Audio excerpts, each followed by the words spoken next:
Episode 2 of Extrapolations. What happens to Becca's new baby? Well, let's get into it. Before I go any further, this will be your spoiler warning. Okay? We've jumped ahead to 2046. So we're 9 years into the future. First episode was 2037. We're at 2046. So Becca's son, Ezra, is now 9 and struggling a bit, has some health issues. They call it a summer heart. And he has a little badge that he wears that monitors his condition as well as external conditions to keep him from dying. This episode does take its foot off the pedal of preachy. When you're talking about climate change, it's easy to just preach. And this one slows down. And from the first episode to say it slows down is saying a lot, because the first show was kind of slow too. But this show follows Becca, who now works for Menagerie 2100 in a project called Tomorrow Zoo, where she is documenting through some technology we do not have behavioral patterns and conversations with the last animal of a species, so that if we recover the Earth, we can use their DNA to bring them back and use these conversations to teach the children, so that they'll be, in this case, a humpback whale created from DNA in the future will be able to experience conversation with adult humpback whales to learn how to be a humpback whale. That's the idea anyway. So they have the technology for Becca to be able to produce whale song to communicate with the whale, and the whale song to be translated into English so that Becca can understand.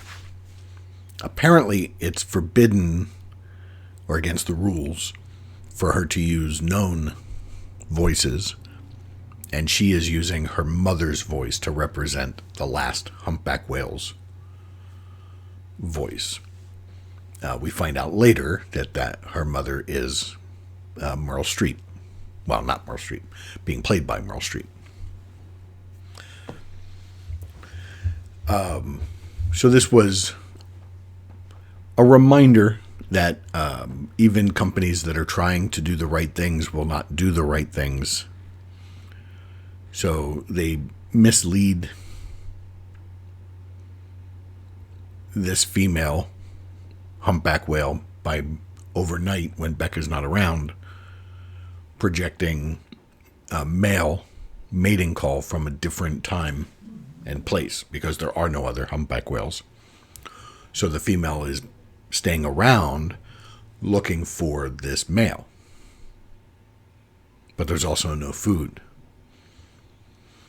So they either have to take food away from human beings to feed this humpback whale, or hurry up and get some conversations done before it dies of starvation. So there's a lot of moral gray area in this episode. And of course, Becca reacts badly because the whale sounds like her mother and she's attached. And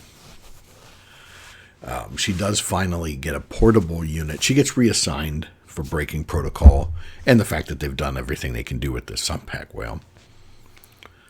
She gets assigned to Alaska to go communicate with the last of the wolves in Alaska.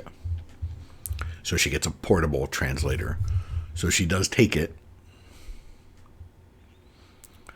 But she and her son go out on a boat, and they go out to where the female humpback whale is, and they drop the translator into the water and call the humpback whale, which does come and jumps and does a little show. So he'll be the last person to see a humpback whale break the surface. And Becca did tell the whale the truth in the end, that she was going to starve, that there are no other whales. She is the last. So it's kind of sad in a lot of ways that we are going to drive all these animals to extinction, that we are going to have corporations that exploit their pain for profit. But again, this episode is not for everyone. I think they're doing a great job with these first 2 episodes. What do you think so far? Are you enjoying this series? Are you going to stick with this series all the way through to see how it resolves? You know, there are small indicators. There are in the first episode, there is a reference to who the Secretary of State is to indicate, you know, who's in charge and causing the trouble. If you believe, sort of, you know, if that matters. So I enjoyed this episode differently than I enjoyed the first episode, so I'll be interested to see what happens in the third episode. I'm not even sure where the time jump is for the third episode, so we'll get into that.